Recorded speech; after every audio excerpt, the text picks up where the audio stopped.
So, this is a trip out to Rockies Reserve near Hamley Bridge at Barabba. Me and the dog, D37938. First stop though is at Redbanks, the old Redbanks Bridge, where the town of Redbanks used to be on the northern side of the riverbank. The town was washed away so many times, even though it had the post office there and a lime kiln for years after the town moved. Because it washed away so many times, the government decided to move the town about 10 kilometres south of the bridge. This is a memorial plinth where they've got plaques on there that tell you a little bit about this was a side of the post office and the lime kiln was on the other side. Anyway, I'm there with the dog and we have to take a walk across the bridge on our way out to Rockies Reserve, and so we do. He's leaps and bounds ahead until he hits the bridge, and you'll see why later. He's not too keen on bridges. And I notice some prickly pear cactus with ripe fruit, ready for the picking to make some tequila next time I think of it. Got to walk across the bridge though, just because we can. Should have taken a picture of the side of the bridge where you can see the old arches, but such is life. Walking across the bridge, just because we can. The dog hanging back to start with, and then he decides he wants to run ahead as he does. Get to the other side, have a look, turn around, walk back. As you can see, there's a car coming in on the top left hand side of the screen. Dog's off the lead because I didn't think there'd be any traffic. Scrabble quickly. Luckily he's 5.5, getting on for 6 now, and so he's very much more controllable. Once upon a time, if he saw the car. Anyway, we're off up to Rockies Reserve, and we get to Rockies Reserve and send out the drone to take us a bit of a picture as we're getting out and having a bit of a look around. I've been there a few times before.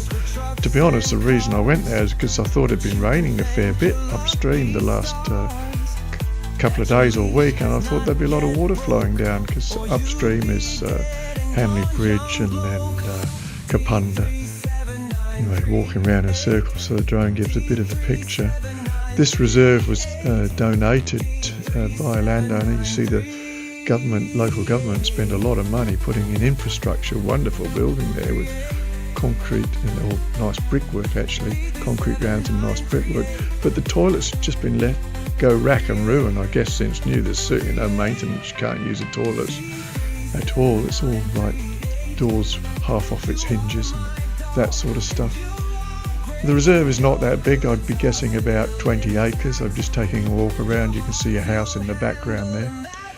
It's the nearest house, and we're walking down and basically just going for a dog walk and having a nice day. And going with a dog does make a difference, doesn't it? I think so. Anyway, you can see the signboard on the left. It tells you what sort of plants, what sort of animals, what sort of birds you might expect to see. And I'm sort of leading the drone along and walking off in different directions that I mightn't otherwise walk, just so the drone will follow me. And there are little steep patches, as you see. I sort of trot a bit, but they never really reveal themselves in video or pictures. Goodness knows what the dog did there. And off he goes. I did throw a line in here to see if I could catch a fish a couple of times, but never any luck. I caught the trees more times than I caught... Well, I didn't catch any fish, so I definitely caught the tree more times.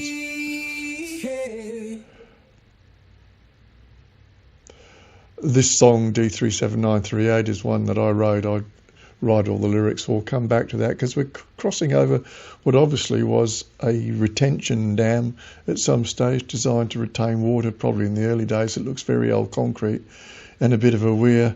Probably was their sole dam and water supply at one stage, although all the water holes always seem to be full. I've been there in the driest of the dry and the water holes still have water in them. But obviously when that weir was there it would have held more water. I sent the drone up here in a skyrocket, but it couldn't handle the wind and it just landed itself, so that shot was never taken. and we're making our way back out now.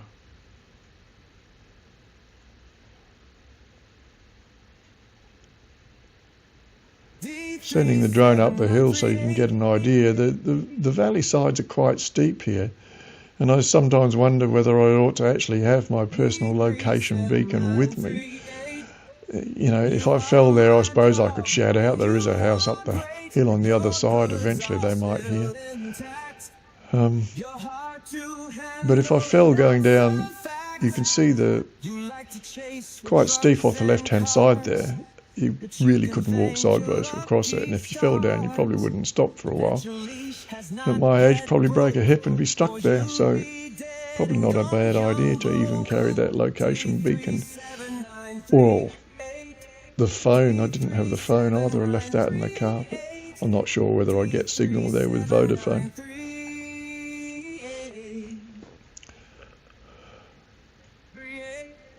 Beautiful stretch of water here. This is a downhill end, and the difference between this stretch of water and the upstream stretch is quite steep banks, probably 3 or 4 meters high and about 5 meters of track, but it's all mud, so when you get out you end up muddy, whereas here you go down, and even though it's a bit steep and rocky to get down, when you get to the water's edge, the rocks actually go down into the water with platforms, so you can get out onto the rocks without getting muddy. So that's where we shall go swimming on a nice sunny day whenever it comes up next.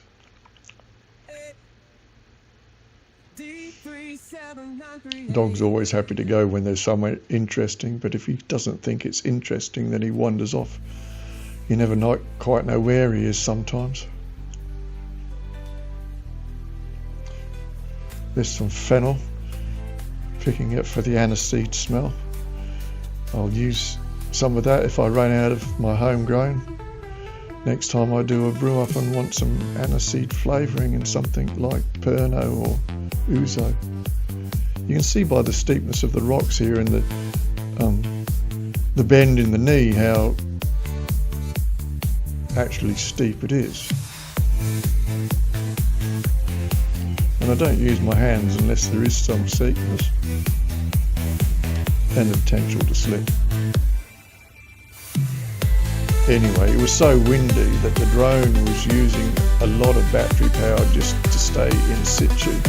And at one stage, or 2 stages, it landed, and here it ran out of battery and landed itself. And I had the spare battery, but it was back in the car, so we called video a day and took a long walk back. And that's that.